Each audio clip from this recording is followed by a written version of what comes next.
에녹은 65세에 무두셀라를 낳았고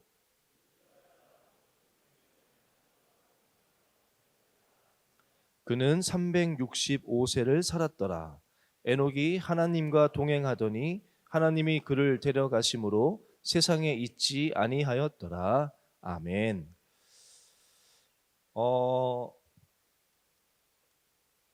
설교 올라오기 전에 이제 실시간 그 영상이 잘 되고 있나라는 그것이 궁금해서 대학부 예배 때부터 했거든요. 가지고 어떻게 되나 제가 좀 보는데 참 신기하게도 대학부 백지영 목사님이 오늘 설교 제목이 주제가 동행이에요. 동행이고 본문도 저랑 같습니다. 가지고 이 에녹의 동행에 대해서 설교를 이렇게 전하시더라고요. 가지고 야 이거 신기하다. 그래서 제가 올라오기 전에 그냥 백 목사가 가서 설교해. 똑같은 건데 나 안 한다고 막 했는데 물론 제가 들어보니까 내용은 좀 서로 다르긴 하는데 그래도 그런 것 같아요. 주의 종에게 주시는 마음이 수련회 이후에 하나님과 계속해서 그 은혜를 가지고 동행하는 그런 삶에 대해서 하나님이 원하시는 것이 아니겠는가라는 마음이 들더라고요. 여러분 이제 궁금하신 분은 아마 이번 주 중에 대학부 백 목사님 설교가 또 올라올 거니까 함께 들으시면 더 좋을 것 같아요. 아니면 다음 주는 백 목사님이 와서 동행 2 하고 저는 쉬고 하면 좋을 것 같기도 하고 하는 개인적인 바람입니다. 저는 이제 이 설교를 생각한 게 한 2주 전부터 됩니다. 2주 정도 됐고 이 에녹이라는 인물에 대해서 2주 동안 묵상하면서 행복한 시간을 보냈어요. 에녹이라는 인물을 설교하겠다라고 생각했던 이유는요. 계기가 된 거는 신문이 아니죠. 한 어느 작가의 글을 읽고 나서인데요. 그 사람의 의견에 제가 동의는 하지 않지만 그게 저한테 이게 영감을 줬어요. 뭐냐면 이제 그분은 이제 신문에 대해서 자기는 신문이 싫다라는 거예요. 그러면서 이제 신문이 싫은 이유는 이렇게 표현합니다. 신문 지면이 빈틈없이 꽉 차 있지만 설명이 압축적일수록 전쟁에서 죽은 몇만 명의 죽음이 아무렇지도 않다는 겁니다. 중국에서는 기차가 탈선해서 죽고 노르웨이에서는 테러범이 무자비한 학살을 저지르고 일본은 지진이라는 천재지변으로 많은 사람들이 사라졌는데 솔직히 말해서 아주 냉정하게 이야기하자면 우리에게는 그냥 오락입니다. 아 가슴 아파라고 하지만 커피 한 잔 마시면서 듣는 걸로 넘어가죠. 오늘 그런 일이 있었네 안 됐네 하고 지나치는 거예요. 아무렇지 않은 게 아니라고 부정하겠지만 사실은 그런 겁니다. 아무렇지 않아요. 신문 기사를 보고 오늘 점심 뭐 먹을까 하는 게 우리니까요. 라는 이렇게 글이 무슨 의미인지 아시겠죠? 이분은 이제 글을 쓰는 분이니까 신문 기사는 너무 압축적으로 하다 보니까 그것이 그저 그냥 하나의 오락같이 그냥 지나가게 된다는 거예요. 그래서 이제 그 반대 이야기를 하는 거예요. 그 반대의 이야기도 있다 그러면서 리진이라는 소설책 여러분 아세요? 잘 모르시죠? 저도 이제 이 글을 통해서 알게 돼서 조금 봤는데 참 재밌더라고요. 리진이라는 소설이 있습니다. 신경숙 작가는 아시죠? 네, 신경숙이라는 작가가 썼어요.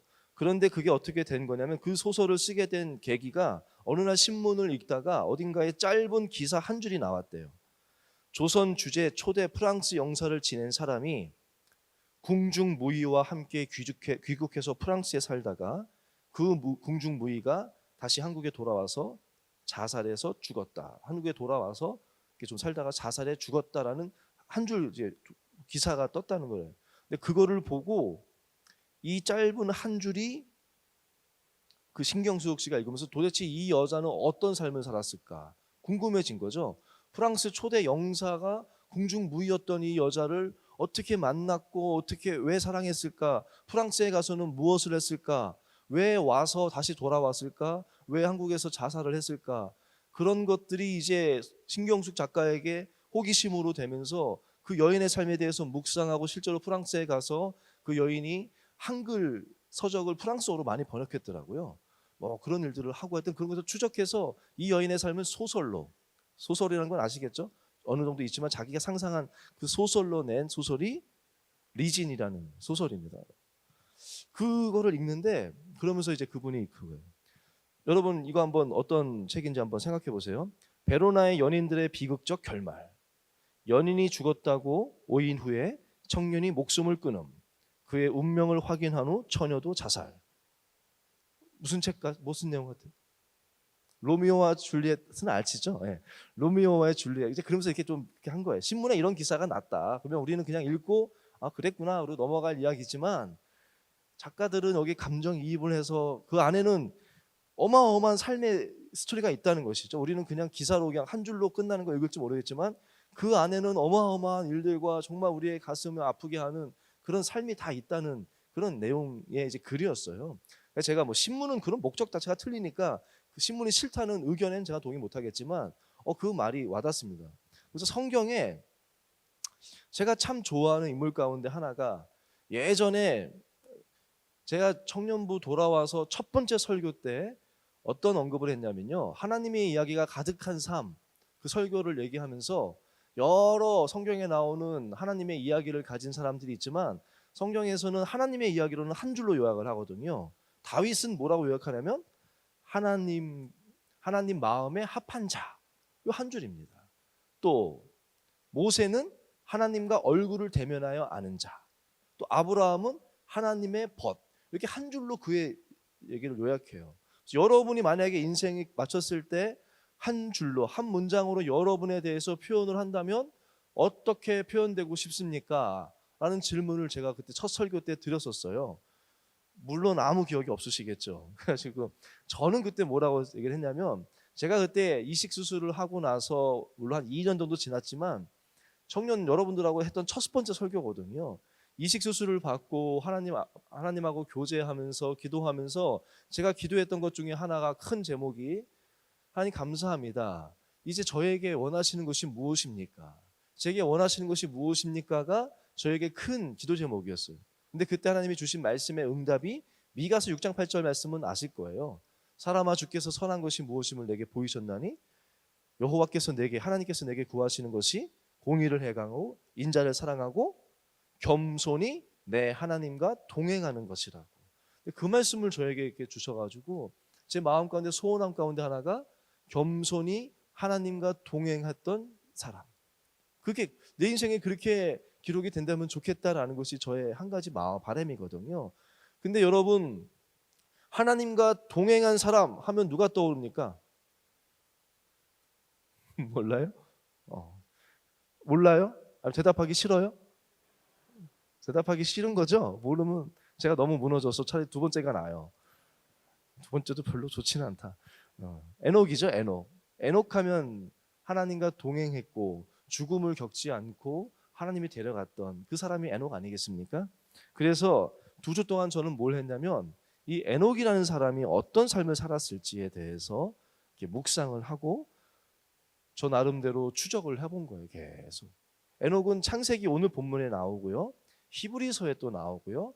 유다서에 한 번 더 나옵니다. 이렇게 3번이 나오는데 하나님과 동행했다고 나오는데 사실 그렇게만 나오지 죽음을 겪지 않고 하나님께 부름받은 사람이 에녹 말고 또 한 명 있어요. 누군지 아세요? 엘리야 아시죠?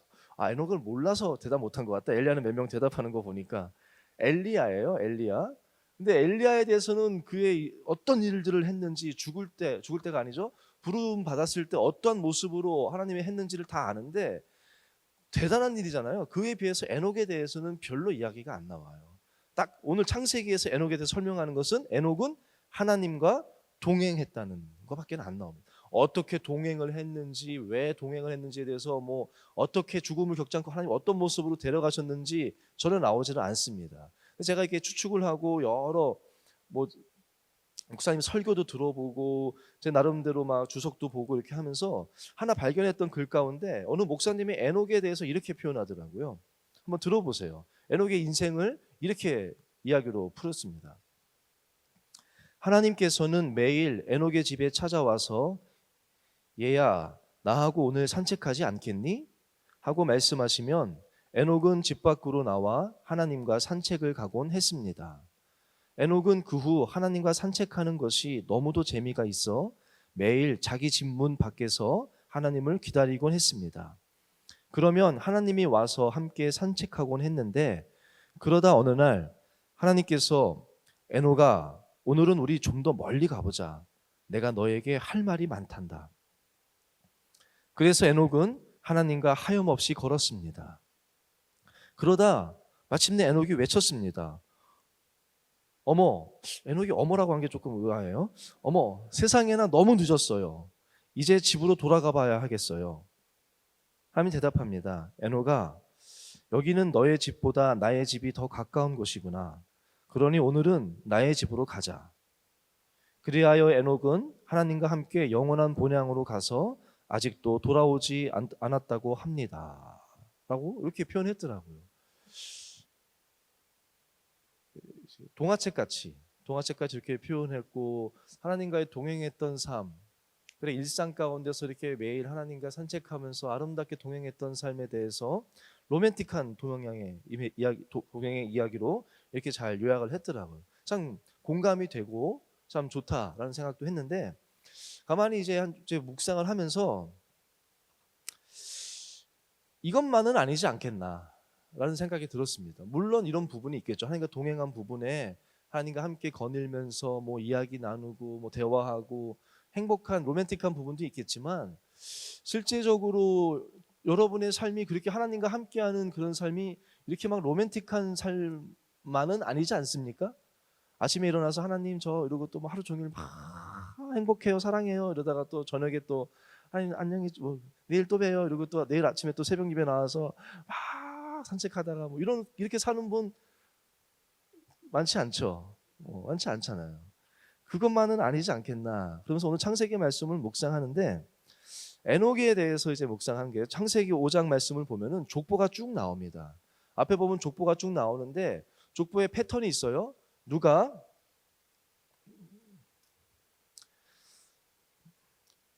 이렇게 나옵니다. 뭐 아담은 셋을 낳은 후 800년을 지내며 자녀를 낳았으며 그는 930세를 살고 죽었더라. 셋은 105세에 에노스를 낳았고 에노스를 낳은 후 817년을 지내며 자녀를 낳았으며 그는 912세를 살고 죽었더라. 이게 쭉 반복이 됩니다. 아시죠?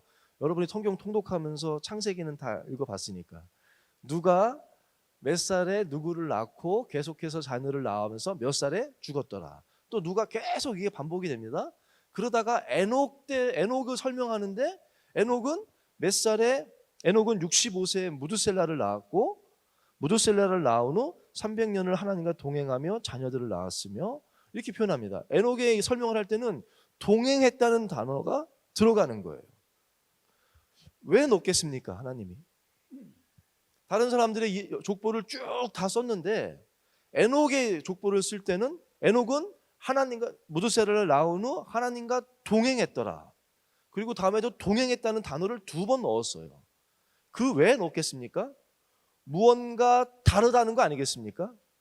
그 이전의 분들도 다 하나님을 아는 아담의 자손이에요. 셋의 족보입니다. 여호와를 떠난 자들의 이야기가 아니에요. 다 하나님께 예배했던 자들이고 그런 사람들의 족보인데, 그 사람들의 이야기는 그냥 그렇게 쓰다가 에녹의 이야기 가서 에녹은 하나님과 동행하였더라라는 단어를 굳이 넣으신 이유는 무언가 다르기 때문 아니겠습니까? 무언가 다르기 때문. 또 에녹은 평생을 동행한 거 아니에요. 오늘 말씀에 보면은 65세에 무드셀라를 낳은 다음에 그 이후로 300년을 동행한 거예요. 365세 때 하나님의 부르심을 받았는데 365년을 동행한 삶이 아니라 65세까지는 동행하지 않았어요. 동행했다는 표현이 없어요. 그 이후로 동행하였더라. 그러면 그 말은 그 이전에는 동행하였다는 말을 넣을 수가 없다는 거 아니겠습니까? 저는 이 질문 앞에 저와 여러분이 좀 한번 서야 될 것 같아요. 에녹이 그러면 65세 이전에는 하나님을 몰랐을까요? 예배 안 드렸을까요? 근데 하나님이 65세까지의 삶에는 동행했다는 표현을 안 써요. 한 사람에 대해서도. 에녹 똑같은 사람에 대해서도 동행한 삶이 아니었다는 거예요. 그런데 65세부터 에녹이 하나님과 동행했다는 겁니다. 여러분, 하나님과 예배 드리고 하나님을 알고 기도하고 사랑한다고 고백하죠. 그런데 어쩌면 우리의 삶이 하나님과 동행하는 삶은 아닐 수 있다는 거예요. 여러분, 하나님과 동행하는 삶을 살고 있습니까? 무언가 있다는 거예요. 무언가. 그렇지 않겠습니까? 하나님이 동행했다는 표현을 쓴 거에는 무언가 다른 것이 있다. 그걸 유추할 수 있지 않겠습니까? 에녹의 삶은 무언가 달랐습니다. 무엇가 달랐을지는 구체적으로 나오지 않아요. 근데 유추할 수 있는 것이 하나 있습니다. 에녹이 동행하게 된 결정적인 계기가 나오죠. 누굽니까? 무두셀라를 낳은 후, 이 무두셀라를 낳은 것이 에녹에게 결정적인 동행하는 삶을 시작하게 된 계기가 됐다는 거 아니겠습니까? 어떤 사람이 이렇게 삶이 바뀌게 된 동기, 계기가 된 것은 그 계기가 무엇이었는지를 알면은 그 이후의 삶이 어땠을지를 유추할 수 있습니다. 여러분 노벨 아시죠? 제가 싫구나. 노벨 모르지는 않겠지. 노벨상 알죠? 예. 네. 알겠어요. 저를 싫어 알겠어요. 제가 그래서 저는 여러분 사랑합니다. 노벨 아시잖아요? 노벨상이 생기게 된 이유가 뭐 이게 뭐 직접적으로 할 수는 없겠지만 그렇게 평가를 해요. 노벨상이 생기게 된 이유는 신문의 오보 때문이라고. 들어보셨습니까? 이 이야기를? 하루는 신문 일면에 이렇게 기사가 떴어요. 죽음의 상인 알프레드 노벨 사망. 이게 일면에 대문짝하게 큰 글씨로, 검은 글씨겠죠, 죽었으니까. 죽음의 상인 알프레드 노벨 사망. 기사 내용 가운데 뭐라고 더 있었냐면 인간의 피로 백만장자가 된 알프레드 노벨의 피가 멈추었다. 노벨이 이 기사를 읽고 완전히 충격, 오보였어요. 노벨이 죽은 게 아니라 동생 노벨이 죽은 건데 그 신문사에서 이 노벨이 죽은 줄 알고 기사를 그렇게 쓴 거예요. 노벨은 다이너마이트를 개발한 사람 아니겠습니까? 원래 이걸 할 때는 광산에서 그거를 터뜨리고, 원래 그전에도 광산에서 폭파했었거든요. 근데 그 폭발물은 굉장히 위험했대요. 액체로 된 거라서 다루다가 그 액체를 다루다 사람들이 많이 다치고 그랬답니다. 근데 노벨이 이거를 고체로 만든 거예요. 그러면서 안전하기도 하고 폭발력은 훨씬 더 강하고, 그래서 많은 돈을 벌게 됐는데, 근데 나중에 이것이 전쟁에 쓰이게 되면서 많은 사람이 죽게 된 거 아니겠어요? 근데 노벨이 살아있을 때 노벨 앞에서 사람들은 다 뭐라고 했냐면 다이너마이트의 발명으로 세계 역사를 바꾼 인물이라고 막 그 앞에서는 막 정말 대단한 분이라고 막 이렇게 소개를 했다는 거예요. 근데 막상 그가 죽은 줄 알고 나니까 사람들이 노벨에 대해서 뭐라고 했습니까? 죽음의 상인, 인간의 피로 백만장자가 된 사람. 노벨이 그 글을 읽고 8년인가 그 기사를 정정하지 않게 했다 그래요. 이때 어차피 내가 해봐야 나만 우습게 된다 생각해서 8년 동안 기사 오보를 정정을 하지 않게 했다 그래요. 자, 사람들은 자기가 정말 죽은 줄 알겠고, 그리고 8년 동안 자기 인생을 다시 되돌아보면서 그때 8년 후에 유언장을 쓰고 그때 비로소 신문 기사 오보 정정을 했는데, 유언장에다가 노벨상, 자기 유산을 이렇게 해라라고 노벨상 그 유언장을 쓴 거예요. 그러니까 노벨이 그 인생이 바뀌게 된 계기가 이 신문 오보 이거를 보고 했다는 것은 그 이후에 노벨이 어떻게 살았는지 좀 보이는 거 아니겠습니까? 그러면 에녹은 이 무두셀라를 낳고 나서 그의 삶이 바뀌었는데, 도대체 무두셀라를 낳은 게 뭐기 때문에 알 수 있는 것은요, 무두셀라의 이름을 줬는데 이름 뜻이 뭐냐면요, 원어로는 창을 든 사람이에요. 창을 든 사람. 근데 그 다른 의미가 다른 의미가 아니라 그 창을 든 사람이라는 그 의미 가운데 유추하는 그 의미가 뭐냐면, 창을 든 사람은 전쟁에서 제일 마지막에 죽는데요. 창 던지는 사람 앞에서 막 싸우고 창 던지는 사람은 제일 뒤에 있으니까, 그래서 그 의미는, 그리고 이제 셀라라는 것이 이제 있다 이라는 것이고, 무투라는 단어는 죽음이라는 또 뜻이 있거든요. 그래서 그가 죽으면, 이 무두셀라의 뜻은 뭐냐면 그가 죽으면 심판이 온다, 종말이 온다라는 의미의 뜻이에요. 그러니까 무두셀라가 태어날 때 하나님이 에녹에게 어떤 계시를 보여준 것이죠. 그 당시만 해도 벌써 막 이제 인간이 패역하고 막 하나님을 막 이럴 때거든요. 홍수 이제 바로 전이니까. 그러니까 하나님이 그 시대에 에녹에게 그 아들을 통해서 심판에 대해서 알려준 거죠. 어떤 계시를 준 거 아니겠습니까? 그것이 에녹의 삶에 어떤 영향을 줬겠습니까? 아들을 볼 때마다 내가 심판할 것이다, 곧 세상은 심판할 것이다, 하나님 앞에 서게 될 것이다. 노벨도 그 신문 오보를 통해서 깨닫게 된 게 뭡니까? 내가 죽을 텐데, 나도 이렇게 살지만 죽을 텐데 내가 죽고 나서 심판이 있구나, 사람의 세상에 평가가 있구나, 그것을 미리 접했을 때 노벨의 삶이 바뀐 거잖아요. 에녹도 아들을 통해서 이 아들이 죽을 때 심판이 온다, 내 인생에 심판이 있구나, 인생의 끝에 심판이 있구나라는 것을 아들을 통해서 알기 때문에 삶이 바뀌는 계기가 되지 않았겠습니까? 우리가 설교 때 들었던 종말론적 삶을 살아가게 된 계기가 된 것이 무두셀라를 통해서 됐다는 것이겠죠. 저는 그 전도서 말씀, 장례식장 가면 전도서 말씀을 종종 이제 얘기를 합니다. 뭐냐면 전도서에 지혜자죠. 솔로몬이 뭐라고 얘기를 하냐면 정말 지혜 있는 사람의 마음은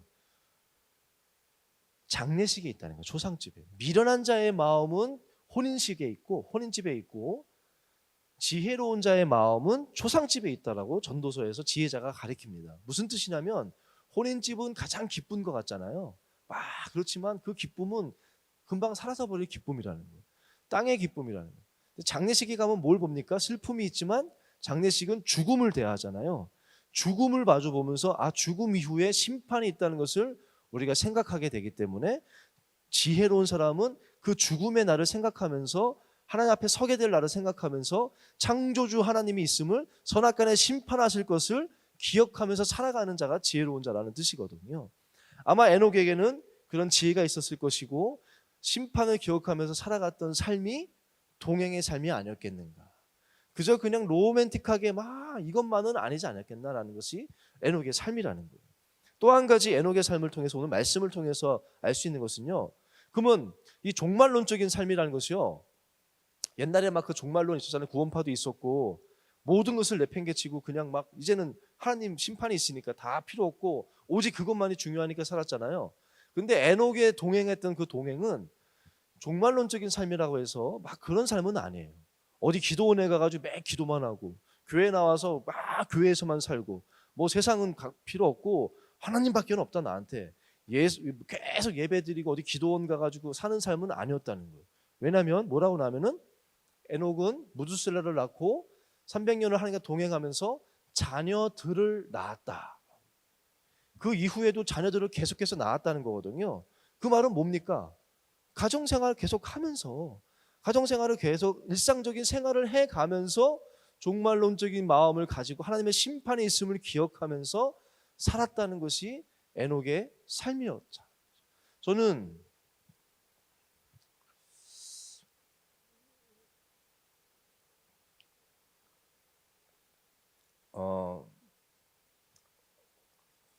그렇게 산 사람 에녹을 이따가 아니요 지금 얘기할게요. 오늘 그런 모임 없으니까 설교가 길면 어때? 그렇죠? 이번 주에 제가 2명의 에녹을 만났습니다. 하늘나라에서 만난 게 아니라 사무실에서. 한 명은 오늘 만났고 한 명은 지난주에 만났는데요. 한 명은 오늘도 방금 전에 만났는데 그분 이야기는 다음에 기회가 되면 하고, 지난주에 한 청년이 왔어요. 임용고시를 치렀던 청년인데 이제 시험이 안 돼서 결국 사립고등학교에 지원을 하게 됐는데요. 어렵게 올라가서 면접까지 갔습니다. 최종 면접에. 이제 면접에서 질문을 던지는데 교회 다닌다는 그 기독교 신앙인 걸 알고 질문 던지는데 주일에 출근하라고 그러면 어떡하겠냐라고 질문을 던졌대요. 뭐라고 대답해야 됩니까?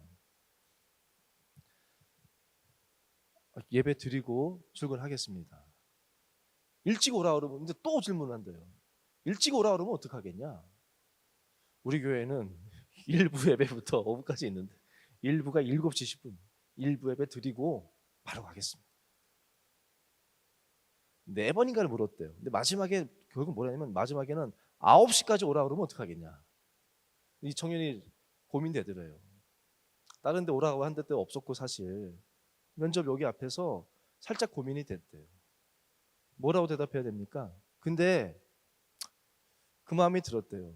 하나님이 계시는데 내가 신앙생활 그렇게 제대로 못했어도 내가 그래도 하나님 계신 걸 내가 믿는 자인데 그리고 그래도 예배 드리고 오겠습니다 했대요. 그리고 떨어졌죠. 떨어지고 오는데 좀 씁쓸하더라고. 그렇게 얘기를 하더라고요. 마음이 조금 불편했다고 얘기를 하더라고요. 그래서 제가 그 친구랑 얘기 나누면서 잘했다. 하나님 다 아신다. 보셨다. 그래서 그런 얘기를 했어요. 뭐 그렇게 해서 너가 거기서 그러면 그냥 나오겠습니다. 뭐 대답해서 합격했어도 너 평생에 그 하나님 앞에서 저는 평생에 그 부담이 있거든요.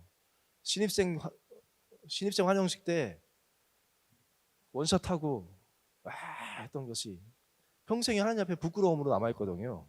그때 하나님이 저에게 그랬으니까 병규야, 나는 너가 그 자리에서 너가 나를 믿는 내 자녀인 것을 시인해 주기를 원했다. 그랬으면 나도 너가 내 자녀인 것을 세상 가운데서 시인했을 거다. 그 말씀을 저에게 주셨기 때문에 계속 부담감이 있거든요. 너 평생에 너 신앙에 그 부담감이 있었을 것이다. 또는 너가 거기서 그렇게 대답해도 아마 떨어졌을 거다. 4번을 집요하게 그 질문한 거는 이미 떨어뜨리려고 한 거 아니겠습니까? 떨어지면은 그 사람들은 그렇게 얘기하지 않겠습니까? 떨어지고 나서 그 기독교인들 봐. 어디 가가지고 기독교라면 그거 봐. 뭐 하나님 믿는다면서 면접 때 내가 물어봤다고. 그때 처음에 안 된다 했다가 마지막에는 알겠습니다. 그거 자기 밥벌이 그것 때문에 하나님 없다고 해서 그렇게 막 조롱하지 않겠습니까? 우리가 믿는 하나님의 이름이 조롱거리 되는 거 아니겠습니까? 잘했다. 그 얘기를 했어요. 근데 그 친구는 결국 정말 뭐 지금 이제 합격이 됐습니다. 다른 곳에 60곳에 놓는데 딱 한 군데 됐대요. 근데 거기서도 또 명성교회 또 얘기를 하더래요. 근데 안 되지 않는데 거기가 됐어요. 거기는 그 친구 얘기로는 보통 최종 면접에 3명에서 5명을 이제 뽑는 데네요. 그래서 이제 거기서 3대1, 5대1 정도 되는데 실수로 이메일이 왔는데 단체로 보낸 거예요. 그래서 2명 자기 그 분야를 2명 부른 거를 2명만 면접에 된 걸 알게 됐대요. 근데 면접에 갔는데 그 한 명이 안 왔대요. 그래가지고 제가 안 온 거 아니야. 못 온 거야. 하나님이 다리 부츠렸을 거야. 내가 뭐 이렇게 하고 했는데 그래서 지금 뭐 돼서 감사함으로 이렇게 됐는데 그거 필요 없어요. 그 뒤에가 중요한 게 아니라 저는 그 고백이 참 그게 에녹의 삶 아니었겠습니까? 일상 가운데 하나님 계신 건 믿고 내가 하나님 계신 걸 믿는데 하나님 지금 이 자리에서 내가 무슨 말 하는지 다 보고 계시는데 내가 어떻게 하겠냐. 그러면서 그 가운데 하나님 동행하는 것이 그것이 에녹의 삶 아니겠습니까? 에녹의 삶은요 4번째 보면요 6장 바로 다음에 보면 노아 이야기가 나와요. 노아 이야기가 나오는데 뭐라고 표현하냐면요 이 동행이라는 단어가 바로 나오는 거예요. 6장 9절 말씀입니다. 이것이 노아의 족본이라. 노아는 의인이요 당대의 완전한 자라. 그는 하나님과 동행하였으며 라고 나옵니다. 노아를 하나님이 성경책에서 노아를 공식적으로 정식적으로 하나님과 동행한 사람이다라고 표현을 하는데 그러면 노아의 삶은 이야기가 나오잖아요. 어떻게 살았는지. 어떻게 살았습니까? 대표적인 것이 방주죠. 방주. 하나님과 동행하는 삶이 어떤 것일까? 노아의 방주 만든 것을 보면은 어떤 건지 좀 알 수 있습니다. 방주를 그 시대를 패역한 시대라고 하거든요. 사람들이 다 패역하고 자기 소견에 오른 대로 살고 막 심판하기 직전이었으니까요. 그런 분위기에서 지금 여러분 우리 여기서도 뭐 막 다 믿는다고 해도 어떤 사람이 나는 하나님이 말씀하셨으니까 뭐 우리가 전혀 경험해 보지도 못했고 듣지도 못했고 보지도 못했던 일을 하나님이 말씀하셨다고 해가지고 막 한다 그러면은 우리가 막 이상하게 생각할 거예요.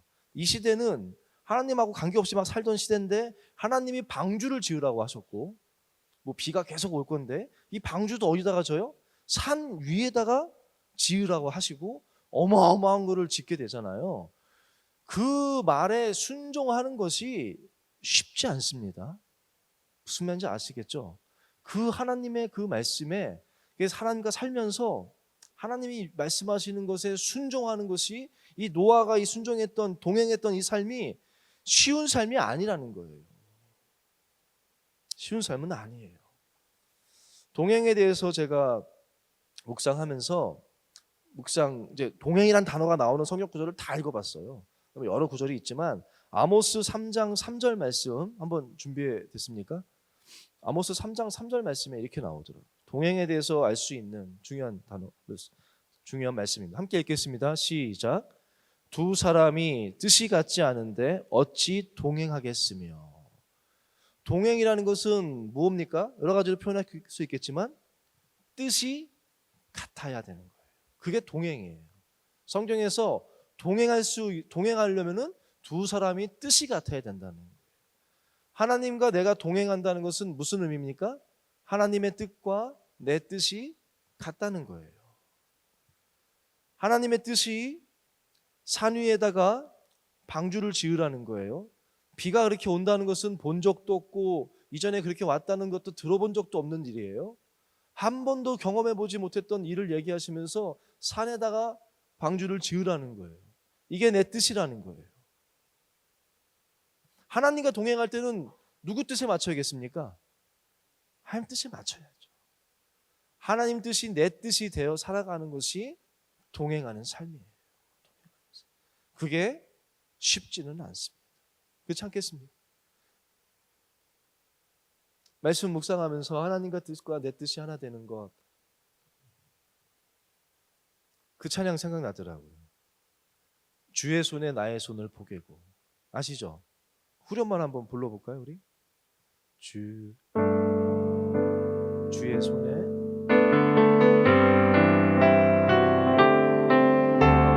주의 손에 나의 손을 포개고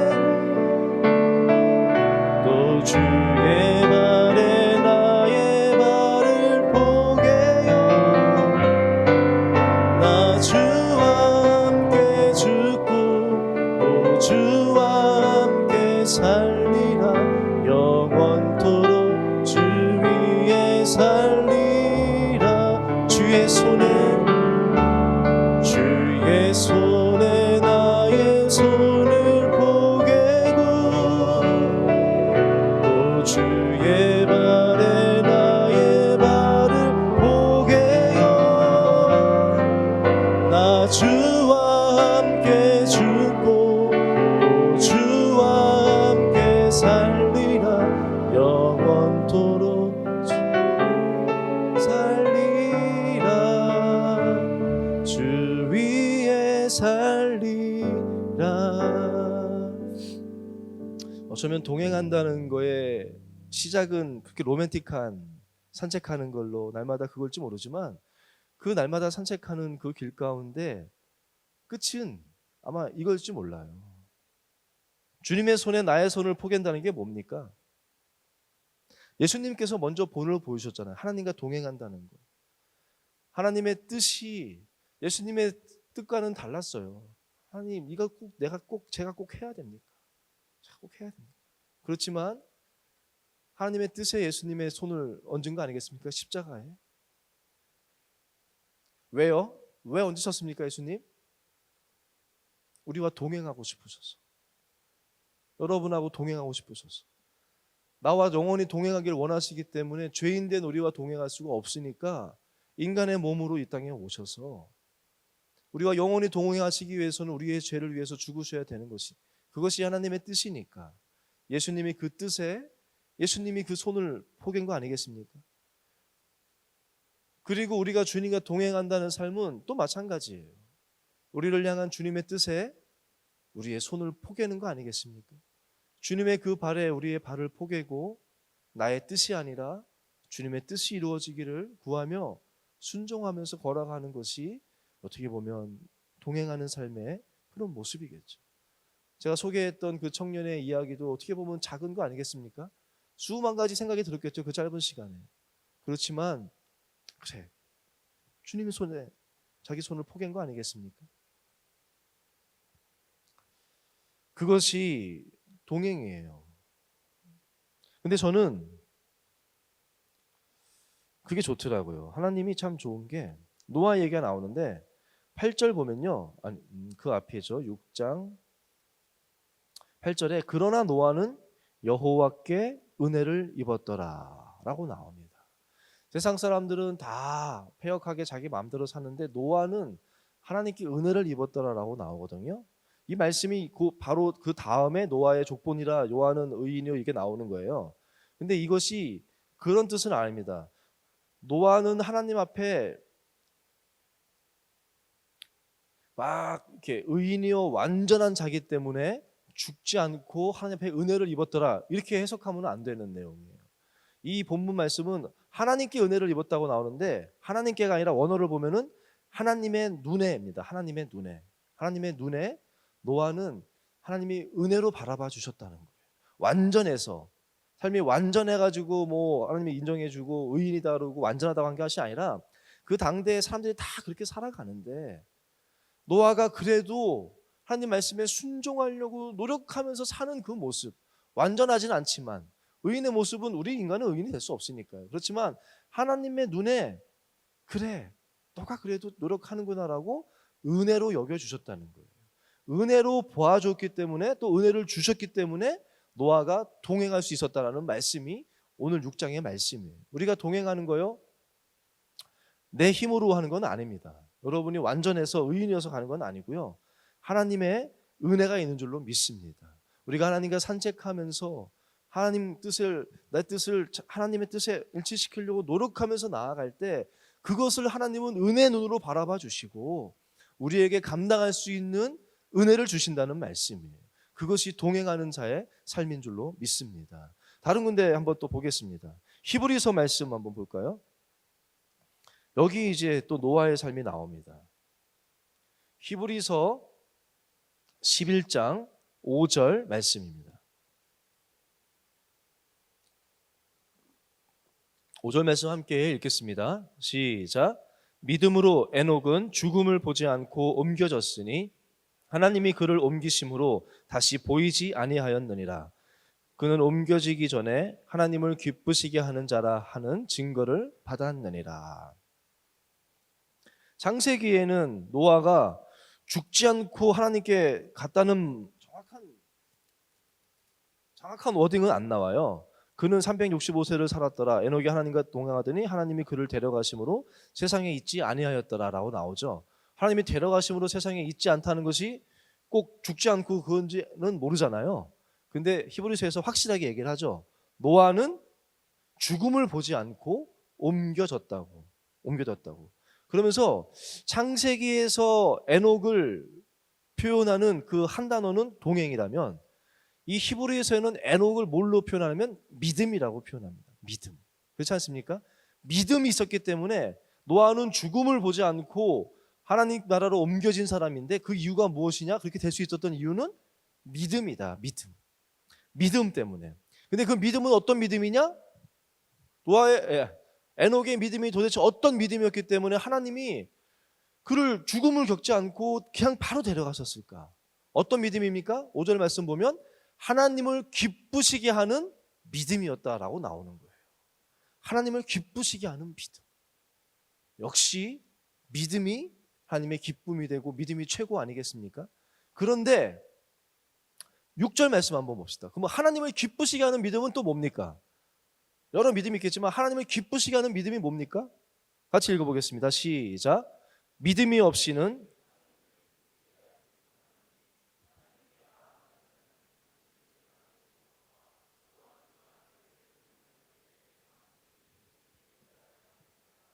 아멘. 우리 많이 들어본 찬양도 있죠.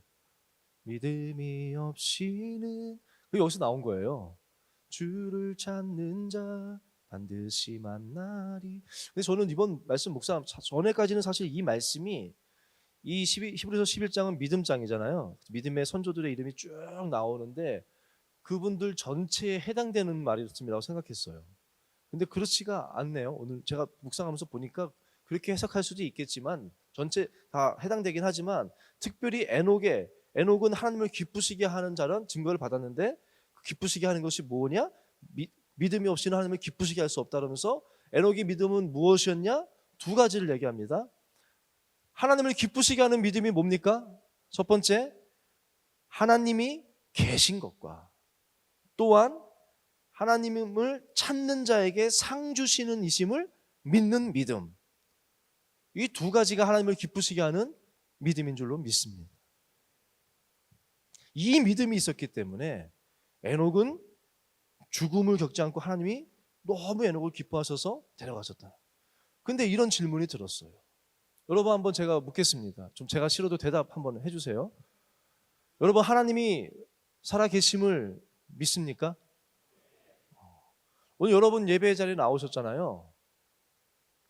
뭐 세가족은 없으니까 나오셨잖아요. 우리가 하나님께 나오는 것을 하나님이 기뻐하시고 하나님께서 은혜 주시고 복 주심을 믿습니까? 여러분이 에녹이에요. 그러니까 무슨 말인지 아시겠어요? 제 말씀을? 제가 묵상하는데 하나님을 기쁘시게, 엘리야의 삶은 우리가 알잖아요. 막 갈멜산에서 일대 850으로 막 죽음을 각오하고 막 싸웠던 정말 영적 거인, 죽은 자도 기도해서 살린 엘리야. 막 하나님 말씀이라면 막 진짜 막 평생 헌신했다. 그래, 엘리야 이러니까 이런 믿음의 능력이 나타난 자니까 그래, 하나님이 참 수고했다 그리고 데려가셨겠구나 라고 생각할 수 있는데, 에녹 믿음 때문이라고 설명하는 거예요. 에녹은 믿음 때문에 하나님이 데려가셨다. 그 믿음은 어떤 믿음이냐? 하나님을 기쁘시게 하는 자의 믿음이다. 그 믿음은 무엇이냐? 하나님이 계신 것과 하나님께 나아가는 자에게 상 주시는 것을 믿는 믿음이래요. 여기 그거 안 믿는 사람 없잖아요. 믿음의 기본적인 거 아니겠습니까? 이 믿음이라는 거예요.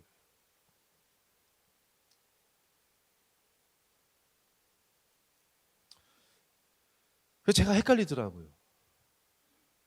어저께 김든일 목사님 얘기하길래 내가 지금 설교를 묵상해 왔는데 설교가 두 가지야. 근데 두 개가 반대야. 내가 어떻게 될지 모르겠다고. 처음에는 동행하는 삶이 하나님과 이러고 뭐 특별한 거 아니고 그냥 이렇게 하나님 계신 건 믿고 상 주시는 믿으면서 삶 가운데, 일상생활 가운데 하나님과 동행하는 삶이 동행이다 생각했는데, 또 묵상하니까 그게 아니에요. 나의 손을 포기해야 되고 막 이런 삶이에요. 두 개가 막 돼가지고 제가 헷갈리더라고요. 그래서 제가 이렇게 묵상하면서 그냥 제 마음 가운데는 그렇습니다. 에녹의 삶은 도대체 어떨까? 그 두 가지가 다인 것 같아요. 처음에는 로맨틱하게 생각했다가 종말론적인 삶을 살아가다가 내 뜻과 내 생각을 그저 한두 번이 아니에요. 300년을 에녹이 사실 동행하는 게 쉽지는 않았을 겁니다. 그렇지 않겠습니까? 그 시대가 그렇게 좋은 시대가 아니에요. 사람들이 범죄하고 하나님 믿는 거에 대해서 막 욕하고 지탄하고 그럴 때입니다. 그런데 그 순간에 노아와 같이 그걸 선택하면서 걸어갔던 삶, 만만한 삶은 아니었을 것이다. 그렇지만 에녹의 삶은 만만한 삶은 아니었어요. 그렇지만 오늘 본문을 제가 묵상하면서 한 것은 특별히 무엇을 해야만, 특별히 엄청난 성과를 이뤄야지만 하나님이 기뻐하시는 동행은 아니구나 라는 생각을 했습니다. 만약에 에녹이 뭔가 특별한 무엇을 했다면 성경에 기록하셨을 거예요. 성경은 그걸 기록하니까요.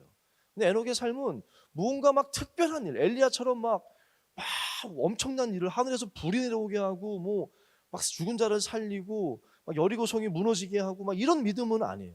아브라함처럼 아들을 죽이라는데 독자 아들 이삭을 막 그냥 하나님께 바쳐버리고 막 모세처럼 왕의 자리를 버리고 고난받는 걸 선택하고 막 이런 자리는 아니었다는 거예요.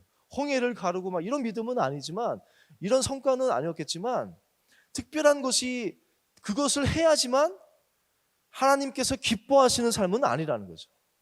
하나님이 원하시는, 우리에게 원하시는 것, 동행이라는 것은요, 그런 삶도 동행하다가 그런 것이 요구되어지는 삶은 그것을 해야겠지만, 그것이 아닐지라도 하나님이 원하시는 것은 하나님의 뜻에 나의 뜻을 겹치면서 맞추면서 살아가는 삶, 그것을 원하시는 것이지 우리의 삶이 뭔가 대단해야지 하나님이 기뻐하시는 삶은 아니에요.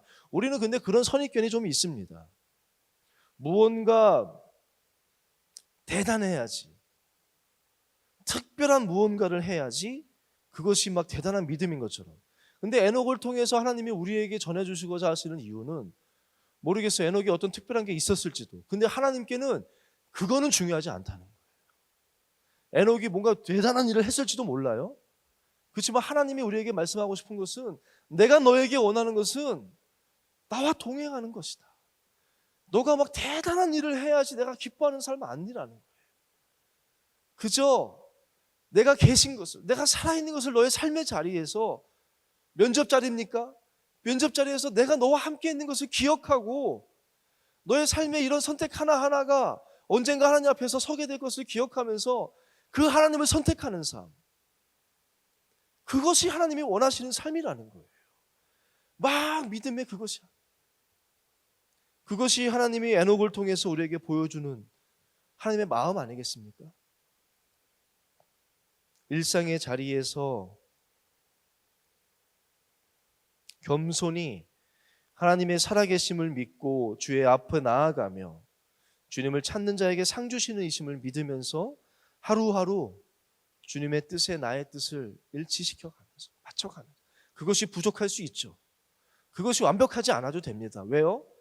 여호와의 눈이 그것을 은혜로 바라봐 주세요. 은혜로 바라봐 주세요.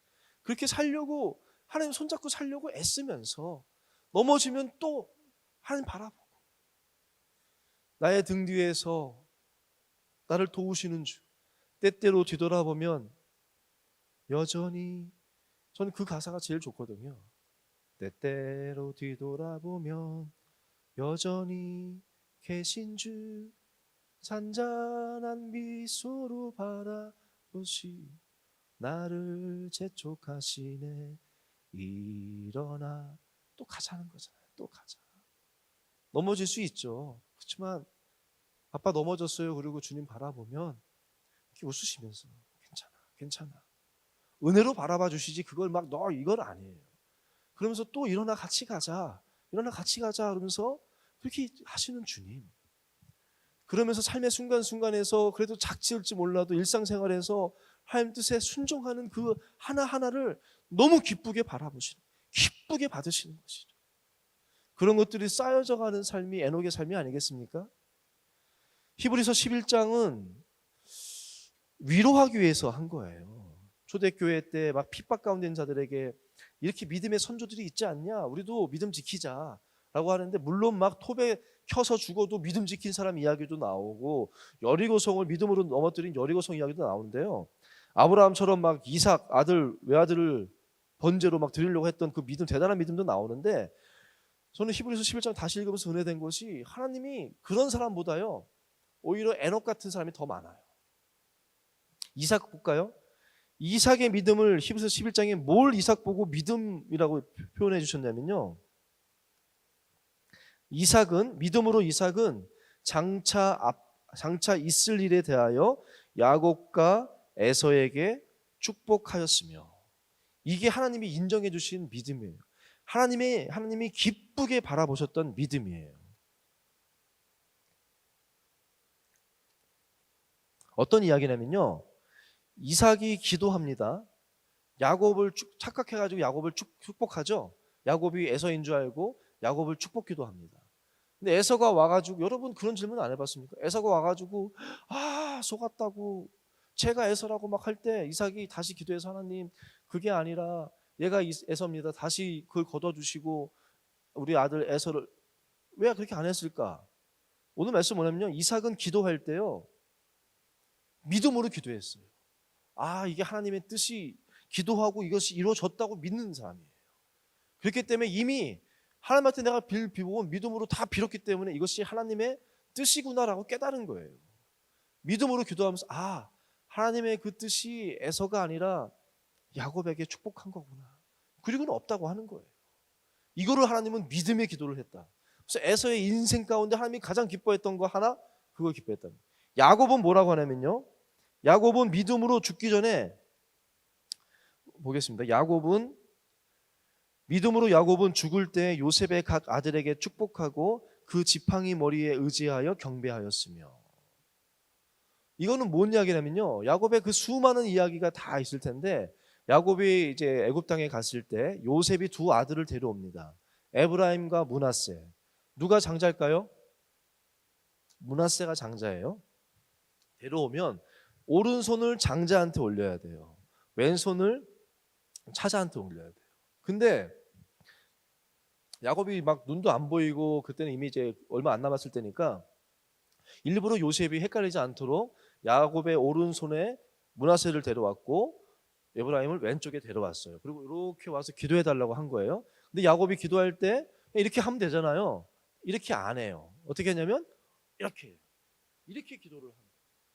그러니까 요셉이 아버지가 어두워서 나이가 그래서 그렇구나 그러고 손을 다시 이렇게 펴니다. 아버지 여기가 장자예요. 그리고 손을 이렇게 하는데 야곱이 뭐냐면 내가 안다. 다 안다. 그리고 다시 이렇게 해서 기도하는 거예요. 무슨 말입니까? 알죠? 자기 어떤 거 당연히 익혀야 되는 거 압니다. 그리고 장자인 거 알아요. 근데 기도하려고 그러는데 하나님의 뜻이 이거구나 라는 감동이 있는 거예요. 내 뜻은 당연한 것은 이거예요. 근데 그 순간 하나님의 뜻은 이거예요. 그것을 알았을 때 내 뜻이 아니라 하나님의 뜻에 맞추는 거예요. 하나님이 이렇게 되니까 내 손을 여기다가 포개는 거예요. 그리고 기도해서 하나님은 야곱의 인생 가운데 야곱의 믿음 한 가지를 이야기하는데 그 순간을 하나님은 너무 기쁘게 받으신 거예요. 그것이 나와 동행하는 삶이라. 내 뜻과 다를 때 바로 이렇게 하는 거예요. 대단한 거 아닐 수 있지 않습니까? 요셉은 또 뭔 이야기를 하냐면 요셉도 엄청난 일들을 많이 했잖아요. 요셉은 믿음으로 요셉은 다 죽을 때네요. 믿음으로 요셉은 임종시에 이스라엘 자손들이 떠날 것을 말하고 또 자기 뼈를 위하여 명하였으며 요셉도 죽을 때 유언을 남기는데 뭐라고 하냐면 요셉은 애굽의 총리였으니까 거기서 장례식 치르면 뭐 피라미드 거대한 건 안 해도 얼마 굉장하게 하지 않겠습니까? 근데 요셉이 유언하는 거예요. 그렇게 할까 봐. 내가 유언하는데 나의 증조부 아브라함에게 약속하신 그 하나님의 말씀이 있다.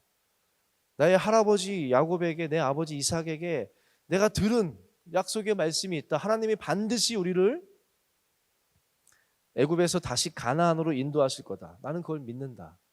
그러니까 내 뼈를 여기 묻지 말고 그날이 올 테니까 그때까지 내 뼈를 잘 간직하다가 반드시 나아갈 때 내 뼈를 가나안 땅에 묻어라 라고 유언을 합니다. 하나님이 그 하나님의 약속의 말씀이 이루어질 것을 믿는 그 믿음, 그 믿음의 유언, 그거를 가장 큰 믿음의 모습으로 가장 큰 것일지는 표현이 어떨지 모르겠지만 하나님이 가장 기뻐하셨던 수많은 성도들에게 여러분들에게 가르쳐주고 싶으셨던 그 믿음의 모습이고 하나님의 기뻐하시는 모습이고 그것이 우리에게 원하시는 동행의 삶인 줄로 믿습니다. 에녹의 삶, 하나님이 원하시는 게 뭡니까? 그거예요. 겸손히 하나님의 살아계심을 믿고. 여러분 믿으세요?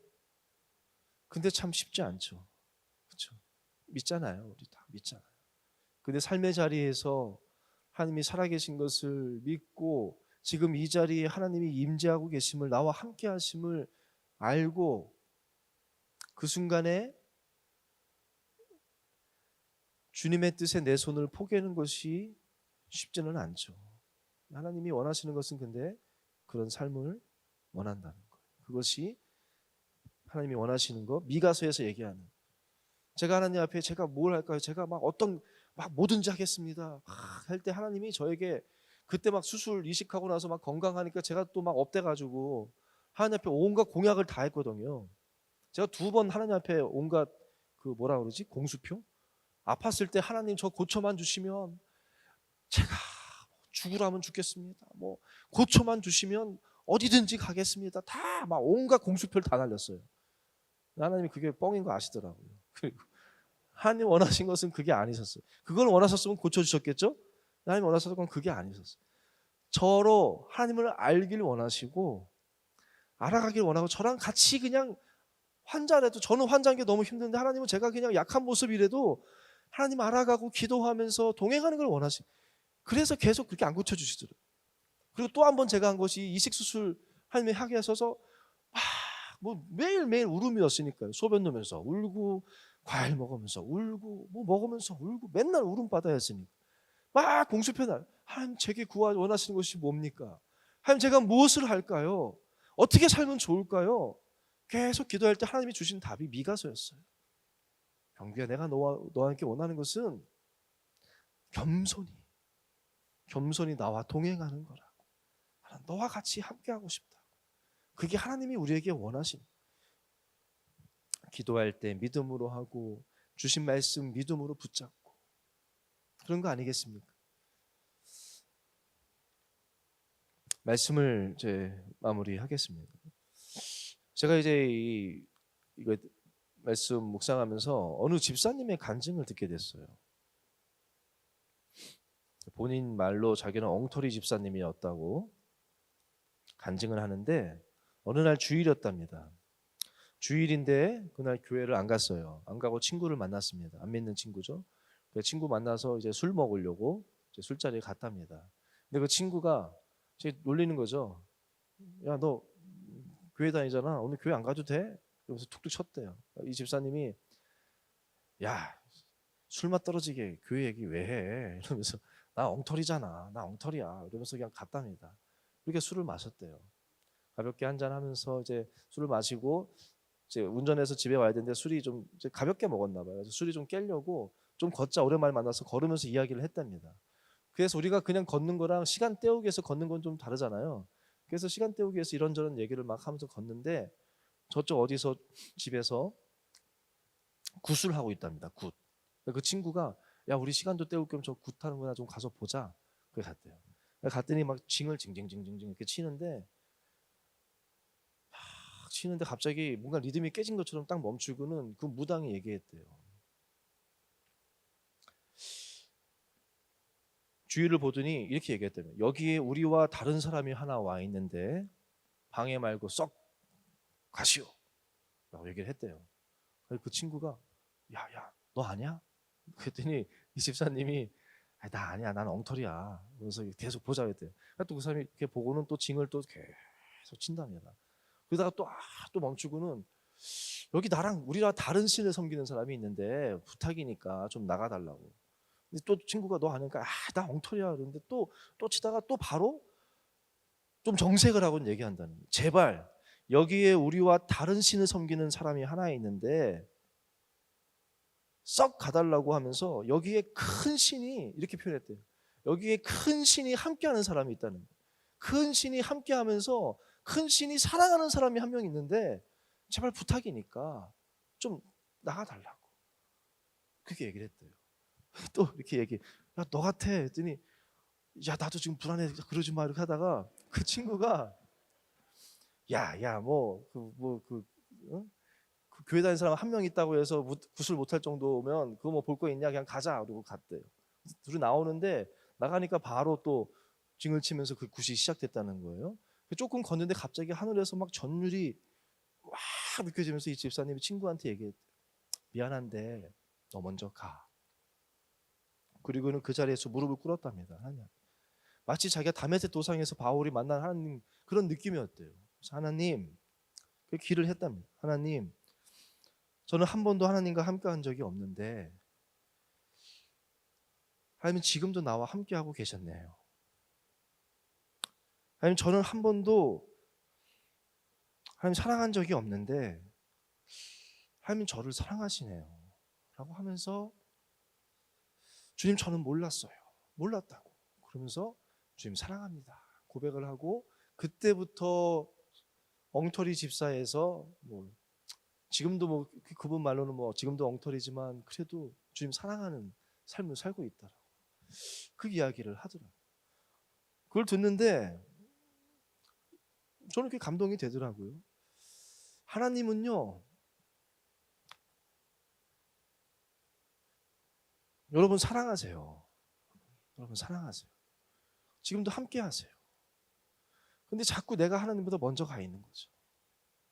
하나님보다 먼저 가고 자꾸 딴 데 가고.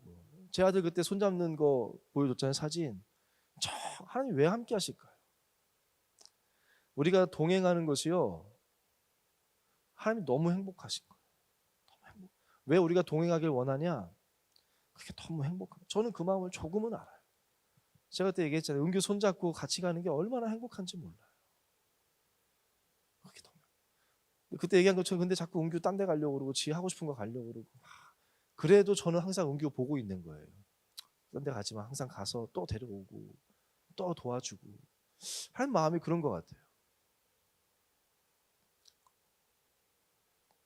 하나님이 우리에게 구하시는 삶은 동행하는 삶인 줄로 믿습니다. 그게 쉽지 않을 수도 있어요. 쉽지 않을 겁니다. 근데 은혜가 있어요. 제가 묵상하면서 그 무드셀라가 태어난 것이 저는 그 이야기는 알고 있었거든요. 그래서 저는 그때까지만 해도 종말론적인 마음으로 살아야 된다. 그렇게 사는 것이 동행하는 비결이다라고 생각했는데 아닌 것 같아요. 여러분들도 뭐 그런 마음으로 300년 살 수 있겠습니까? 심판이 있다고 해서 막 그런 두려움 때문에 처음에 그것이 계기가 에녹에게 그것이 중요한 계기는 됐겠지만 그 이후에 동행하면서 그 맛을 보면서 하나님을 알아가면서 그것이 기쁘니까 하나님이 막 행복하신 것처럼 나도 그 기쁨이 주님 나와 동행을 하면서 나를 친구 삼으셨네. 그 다음 가사가 좋아요. 우리 서로 받은 그 기쁨을 알 사람이 없도다. 은규는 저랑 손잡고 가면요 좋은 거 몰라요. 아직은 몰라. 저는 너무 좋아. 근데 시간 지나면 알겠죠. 지도 알겠죠? 제가 좋은 아빠인 것을 알겠죠. 그런 것 같아요. 우리 자매분들 자극받을 때 있잖아요. 날씬한 자매 보고 자기 뱃살 보고 이건 아니야. 다이어트 하겠다. 자극받죠. 근데 그 자극 얼마나 가요? 여기 몇 명 없잖아요 지금. 그게 유지가 되고 그렇게 살려면 그 다이어트 하면서 운동하면서 운동의 기쁨을 맛보면요 그건 저절로 되는 거야. 운동의 기쁨을 맛본 자가 그 날씬하고 건강한 삶을 사는 거지. 한번 자극받았다고 방에다가 날씬한 모델 사진 붙여놓고 그 자극 얼마 안 가지 몰라. 저는 안 해봐서 그러지 않겠습니까? 신앙생활 똑같은 거. 자극은 될 수 있죠. 우리 수련회가 우리에게 그런 계기가 되지 않겠습니까? 계기가 됐지 않습니까? 하나님의 그 질문 앞에 섰을 것이고 축적의 시간이라는 저도 여러분하고 나눈 말씀 여러분들이 아멘으로 하면서 그 계기는 될 수 있겠죠. 살아가세요. 주님은 여러분 살아가셔서 그 동행 우리와 영원히 동행하고 싶어서 이 땅에 우리 몸으로 오셨습니다. 그리고 우리와 함께 거하시면서 가르쳐 주시고 그리고 십자가에서 죽으신 거 아니겠습니까? 그 주님과 그 주님이 그렇게 우리가 동행하길 원하세요. 그리고 주님과 동행하는 삶이 어려울지 몰라도 그 길이 행복한 길인 줄로 믿습니다.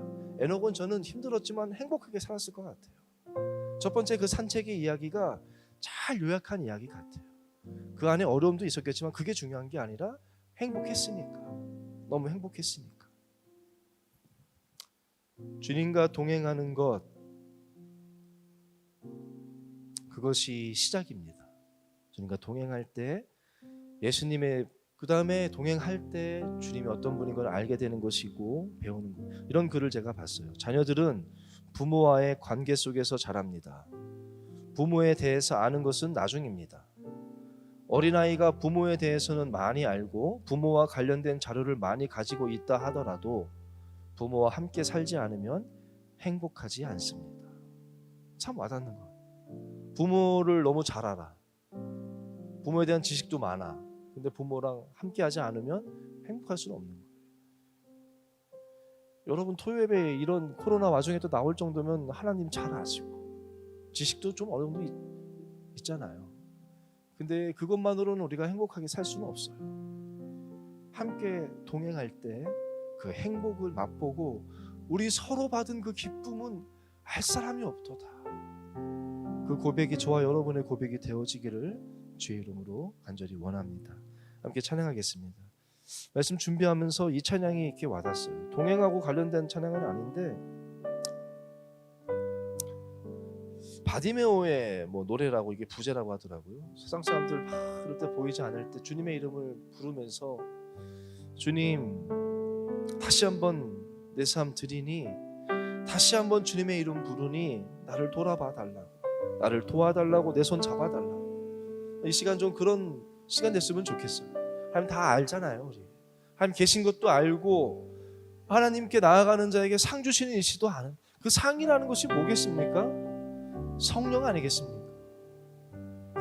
다 아는데 에녹도 65살까지는 다 알지만 그렇게 살지는 못했어요. 근데 어떤 계기가 왔을 때 무드셀을 통해서 하나님과 동행하는 그 삶을 살기 시작했고 이후에 에녹의 삶은 그것이 에녹의 기쁨이었고 그 기쁨이 하나님의 큰 기쁨이 되었어요. 된 거 아니겠습니까? 저는 오늘 그런 시간 됐으면 좋겠어요.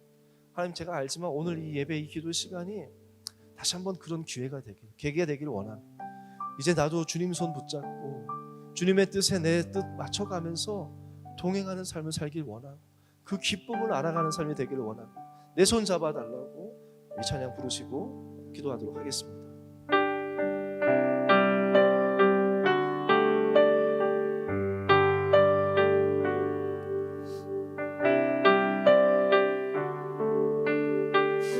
오 놀라우신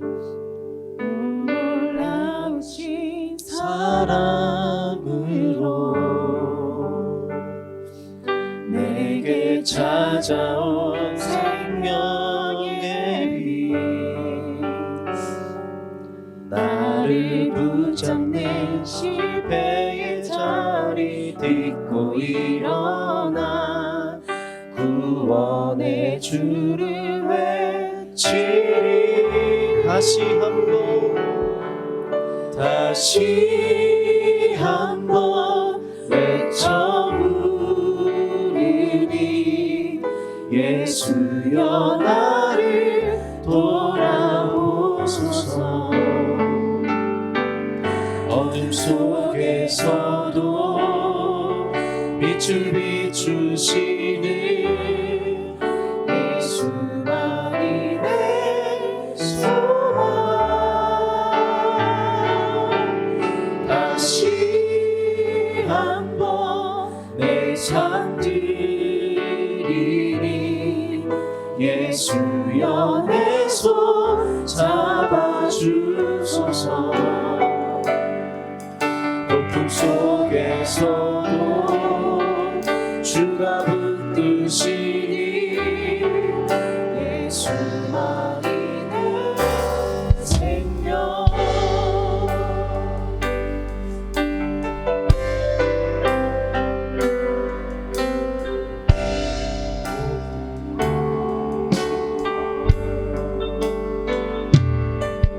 내게 찾아온 생명의 빛 나를 부르던 세상의 말들 떨쳐버리고 구원의 주를 외치리. 다시 한번 외쳐 부르리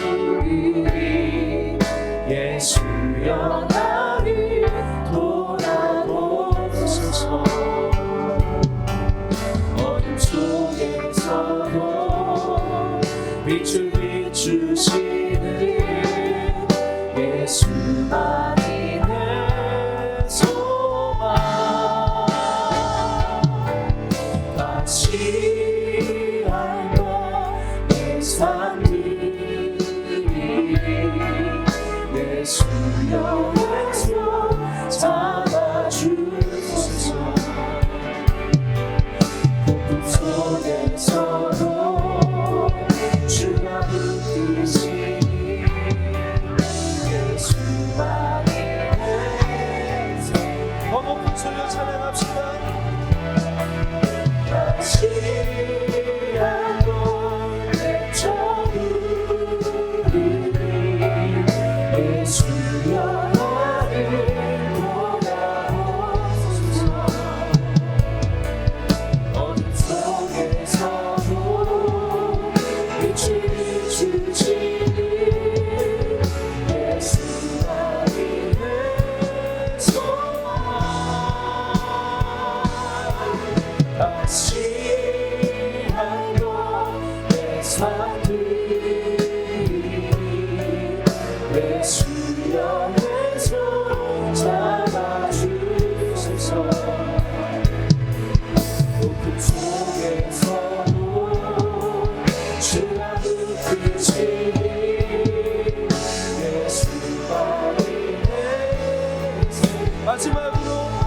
다시 한번 외쳐부르니 예수여 나를 돌아오소서. 어둠 속에서도 빛을 주신 예수만이 내 소망 되십니다.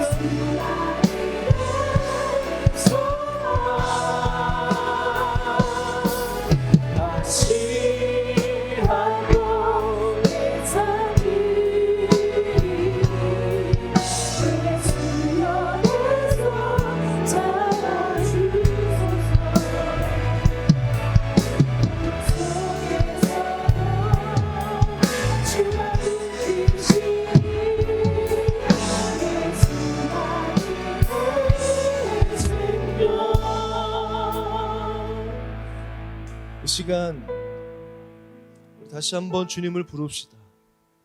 주님, 나를 돌아봐 주옵소서. 은혜의 눈으로 나를 바라봐 주시옵소서. 주님만이 내 소망 되십니다. 주님, 내 손 잡아 주시옵소서. 주님을 구하십시오. 이 시간 주님을 찾으십시오. 주님의 임재를 구했다가 헛되이 돌아가는 자는 없습니다. 내가 원하는 것을 구했다가 실망한 사람은 있어도 주님의 임재를 구했다가 실망한 사람은 없습니다. 내가 바라는 것을 위해 부르셨다가 통곡하는 사람은 있어도요, 주님이 바라시는 것, 주와 동행하는 삶, 그것이 하나님께서 원하시는 거 아니겠습니까? 주님이 바라시는 것을 위해 부르짖는 사람은 반드시 기쁨의 눈물을 흘리며 감격하게 되는 줄로 믿습니다. 여러분의 길이 좁다고 여겨질지 모르지만 주님이 함께 하실 수 없을 만큼 좁지 않습니다. 주님이 지금도 여러분 곁에 계십니다. 이 시간 주님의 이름을 부르고, 주님 내 손잡아 주시옵소서. 주여 나를 은혜의 눈으로 바라봐 주시옵소서. 주님만이 내 소망 되십니다. 주님만이 내 생명 되십니다. 주여 내게 성령을 부어 주시옵소서. 함께 주의 이름을 부르고 기도하며 나가겠습니다. 주여 주여 주여.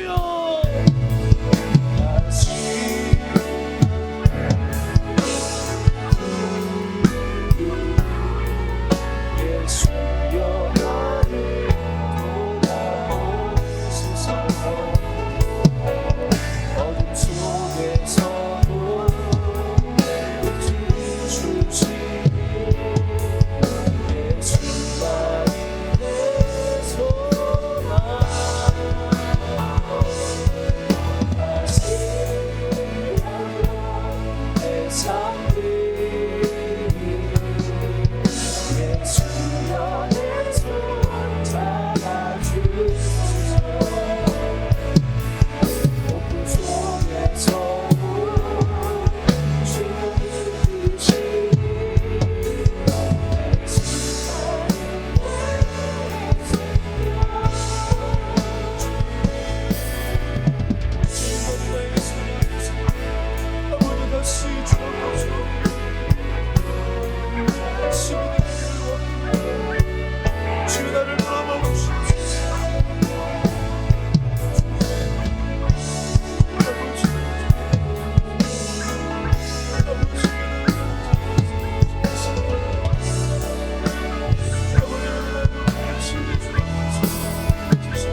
속에서도 주가 부르시니 예수만이 내 삶. 일어나 걸어라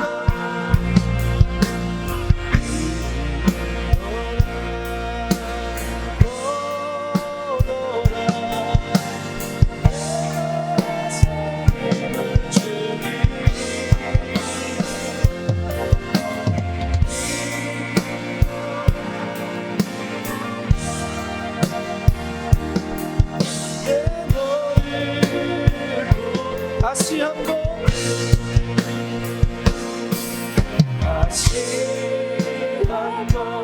내 찾으리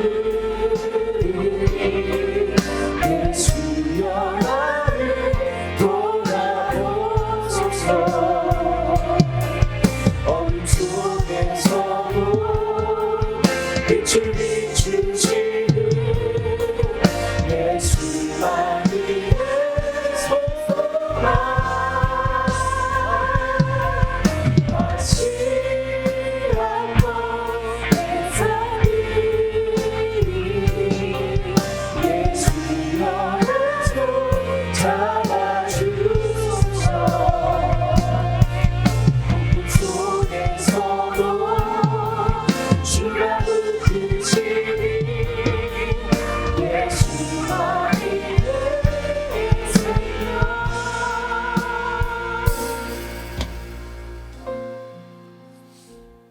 사랑하는 주님, 또 멈춰 있고 또 주저앉아 있습니다. 그러나 오늘도 뒤돌아보니 주님은 여전히 내 곁에 계십니다. 저를 사랑의 눈으로 바라보시며 다시 일어나서 같이 가자 하시는 주님, 주님과 동행함이 주님의 기쁨인 것처럼 그 기쁨이 우리의 기쁨, 나의 기쁨이 되기를 원합니다. 하루하루 하나님께서 원하시는 것처럼 우리 삶의 자리에서 겸손히 주님의 계심을 믿으며 주님이 나의 말과 모든 선택을 보고 계시고 나의 길을 인도하심을 또 상주시는 이심을 믿으며 겸손히 하나님과 동행하는 삶을 살게 하여 주옵소서. 우리 뉴송 예배가 믿음으로 드리는 예배 되길 원합니다. 하나님의 임재가 가득함을 느끼는 예배 되길 원합니다.